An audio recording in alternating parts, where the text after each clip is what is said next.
In this lecture, we're going to talk about homeostasis and all of the mechanisms that help the body maintain homeostasis. Homeostasis is the process of maintaining a stable internal environment. There are three parts within the human body that help maintain homeostasis. The first part is a receptor. The second is the control center, and the third is an effector. Using the illustration, let's take a look at how homeostasis is maintained. A variable is a condition that can be changed or regulated, such as temperature. If you notice, the variable is on a level board. This leveled board represents ideal normal values called a set point. Any changes away from the set point is called a deviation or an imbalance. So when a deviation occurs and a variable is no longer in homeostasis, the body will activate mechanisms that will oppose the deviation to return the body back to homeostasis. So let's take a closer look at homeostasis in action.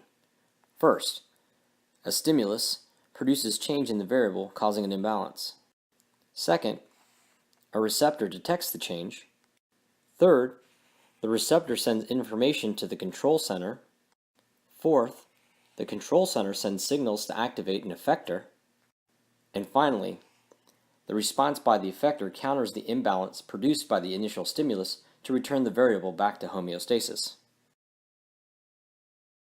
There are two mechanisms which help maintain homeostasis. The first mechanism is a negative feedback mechanism. The second is a positive feedback mechanism. A negative feedback mechanism is a mechanism that opposes a deviation from the set point. It is the most common regulation mechanism to help maintain homeostasis. Below is the negative feedback mechanism for body temperature. In this illustration, 98.6 represents the set point. A deviation occurs when the body temperature rises. Temperature receptors in the skin detect the rise in the temperature.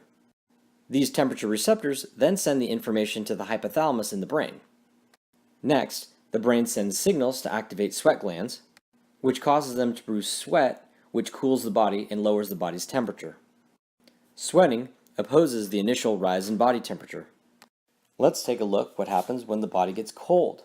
So when body temperature decreases, again, temperature receptors in the skin detect the decrease in temperature. These receptors send information to the hypothalamus in the brain. The brain then sends signals to activate skeletal muscles. The actions of the skeletal muscles will produce shivering, which warms the body and raises the body's temperature. Shivering warms the body, which opposes the initial decrease in body temperature.